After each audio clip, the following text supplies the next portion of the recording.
Je, kupata damu nyeusi wakati wa period ni swala la kawaida? Je, kupata damu kama vile inaganda wakati wa hedhi yako ni swala la kawaida? Tafadhali, kama wewe ni mwanamke mwenye maswali kama haya, nisikilize hadi mwisho.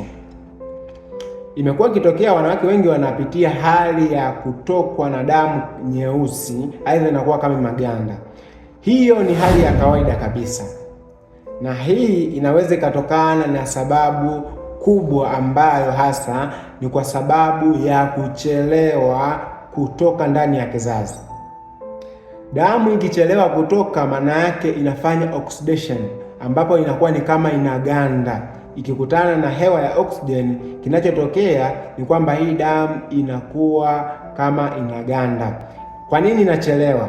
Inaweza ikachelewa kutoka wakati wa period kwa sababu tofauti tofauti. Namba moja, inaweza ikawa kwa sababu hasa hii damu ilikuwa taratibu sana mwishoni mwa period. Mwishoni mwa period ni swala la kawaida, damu inakuwa slow kutoka.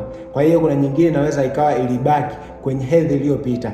Kwa hiyo hedhi inapoanza mwanzoni, ndio maana huwa mara nyingi unapata damu yenye mabonge, lakini inakuwa nyeusi. Kwa maana hiyo, kwa sababu ilikaa ndani ya kizazi, ilikuwa imeanza kuganda. Kwa hiyo maana yake damu ikikaa muda mrefu inaanza kuwa nyeusi, inakuwa kama yenye mabonge. Kwa maana hiyo, maana yake ni uterus ilishindwa kuisafisha.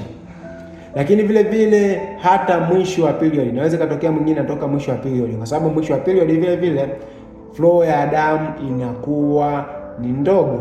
Kwa maana hiyo inaweza ikapelekea hii damu ikatoka ikiwa nyeusi. Lakini wakati mwingine sababu ambazo zinaweza zikawa ni hatari, kama kuna uvimbe, maana yake ulikuwa unazuia damu isiflow moja kwa moja kutoka nje.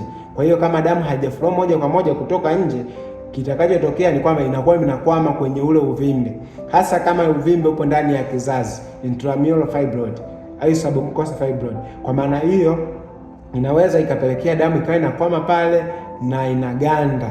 Mwisho wa siku inakuwa inatengeneza mabonge ya damu. Okay. Lakini kama utaona damu nyeusi yenye dalili zifuatazo, inaweza ikawa ni tatizo. Kumbuka hizi zote nimesema sio tatizo, ni kawaida sana, kwa sababu mwanzoni aidha mwishoni mwa period huwa inatokea kwa sababu tu ilichelewa kutoka. Ukiona dalili hizi, unatakiwa umuone daktari. Namba moja, kama damu itatoka ikiwa na harufu mbaya kuliko kawaida, hususan harufu ya kisamaki, itakuwa kama samaki aliyeoza. Pili, kama itaambatana na miwasho, maana yake itaashiria kwamba hayo ni maambukizi, sio tatizo tu la kawaida. Namba tatu, kama utakuwa unapata maumivu makali sana ya period, kuna uwezekano ukawa na uvimbe ndani ya kizazi, aidha kuna shida nyingine ndani ya kizazi inayopelekea hayo maumivu. Lakini vile vile kutokwa na damu katikati ya mzunguko wako wa hedhi, unajikuta ulikuwa kwenye hedhi kwa muda mrefu, lakini unapata tena hedhi kama hiyo, kuna uwezekano ukawa na shida kwenye kizazi, kiwepo changamoto za uvimbe. Vile vile kama hii damu itaambatana na homa kali, aidha una homa, unatakiwa kumuona daktari pia. Lakini wakati mwingine hii damu nyeusi inaweza ikaashiria ni ujauzito, ambapo ujauzito unaweza kuambatana na damu kidogo, inakuwa kama matone ambayo yanakuwa ni meusi, matone meusi ya damu.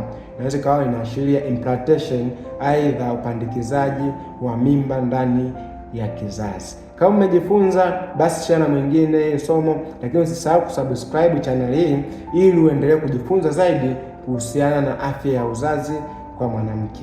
Asante sana, naitwa Dr. Elisha.